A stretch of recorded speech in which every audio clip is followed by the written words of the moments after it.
क्या आपने कभी किसी मूर्ख से बहस की है? क्या आपको लगा कि आप उसे समझा लेंगे और जीत आपकी होगी, लेकिन अंत में थक गए ना आप और लगा क्यों उलझे इससे? तो सुनिए चाणक्य ने क्या कहा था। मूर्ख से बहस मत करो, हार तुम्हारी ही होगी। इस नीति के पीछे छिपी है एक गहरी सोच, क्योंकि मूर्ख व्यक्ति न तो तर्क समझता है, न सच्चाई को मानता है। आप जितनी कोशिश करेंगे वह उतनी ही उलझन पैदा करेगा और अंत में आप अपना समय, ऊर्जा और मानसिक शांति खो बैठेंगे। तो क्यों कहा था चाणक्य ने ऐसा? क्या इस नीति से जुड़ी कोई सच्ची घटना भी है? इसका जवाब आपको आज की इस कहानी में मिलेगा। कहानी सुनिएगा अंत तक, क्योंकि आखिर में हम आपको देंगे चाणक्य नीति के 3 अमूल्य जीवन सूत्र जो हर सफल व्यक्ति अपने जीवन में अपनाता है। इस वीडियो को अंत तक जरूर सुनिए, क्योंकि यह सिर्फ एक कहानी नहीं बल्कि एक ऐसी सीख है जो आपकी जिंदगी बदल सकती है। और अगर आप चाणक्य नीति में विश्वास रखते हैं और ऐसी और कहानियां देखना चाहते हैं तो अभी चैनल को सब्सक्राइब कीजिए और बेल आइकन दबाएं, क्योंकि अगली कहानी हो सकती है आपकी सोच बदलने वाली। चलिए शुरू करते हैं आज की अनमोल नीति से। दक्षिण भारत का सबसे प्रसिद्ध विश्वविद्यालय तक्षशिला, जहां आचार्य चाणक्य अपने शिष्यों को नीति, राजनीति और जीवन दर्शन सिखाया करते थे। एक दिन तक्षशिला में विशेष विद्वानों की सभा आयोजित की गई। चाणक्य और अन्य विद्वान एक जटिल विषय पर चर्चा कर रहे थे। तभी सभा में एक व्यक्ति घुस आया।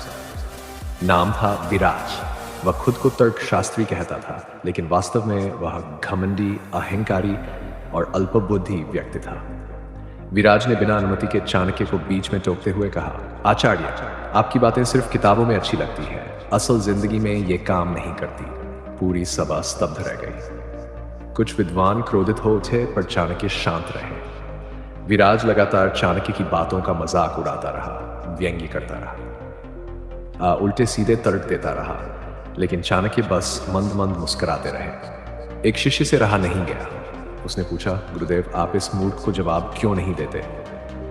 चाणक्य बोले, जब कोई व्यक्ति बहस जीतने के लिए नहीं बल्कि दूसरों को नीचा दिखाने के लिए तर्क करता है तो उत्तर देना समय की बर्बादी है। अगले दिन चाणक्य ने सभी शिष्यों को बुलाया। उन्हें एक तालाब दिखाया गया जिसमें कीचड़ भरा था। चाणक्य बोले, इस डालो और मुझे पीने को दो। शिष्य चौंके पर काम में लग गए। किसी ने कपड़ा छाना, किसी ने बर्तन इस्तेमाल किया, परंतु अंत में पानी फिर भी गंदा ही रहा। मूर्ख से बहस करने की कोशिश भी इसी कीचड़ से शुद्ध जल निकालने जैसी है। जितनी कोशिश करोगे उतना ही खुद भी गंदा हो जाओगे। इसी बीच विराज पूरे तक्षशिला में एक के बाद एक लोगों से बहस करता रहा। उसका उद्देश्य समझना नहीं था, बस खुद को बड़ा साबित करना था। धीरे धीरे लोग उसे नजर गए। किसी ने उसकी बातों को महत्व देना बंद कर दिया। एक दिन उसने चाणक्य से पूछा, लोग मुझसे दूरी क्यों बना रहे हैं? चाणक्य बोले, तुम हर जगह तर्क करने निकले थे, लेकिन तर्क में जान नहीं था, बस दिखावा था।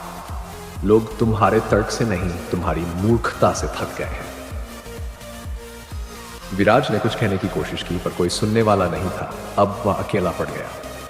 तभी चाणक्य ने सभा में एक अंतिम बात कही, यदि तुम जीवन में सफल होना चाहते हो तो हर बात का उत्तर देना जरूरी नहीं। जहां चुप रहना चाहिए वहां चुप रहना ही सबसे बड़ी नीति है। के जीवन में विराज जैसे लोग होते हैं, ऑफिस में, सोशल मीडिया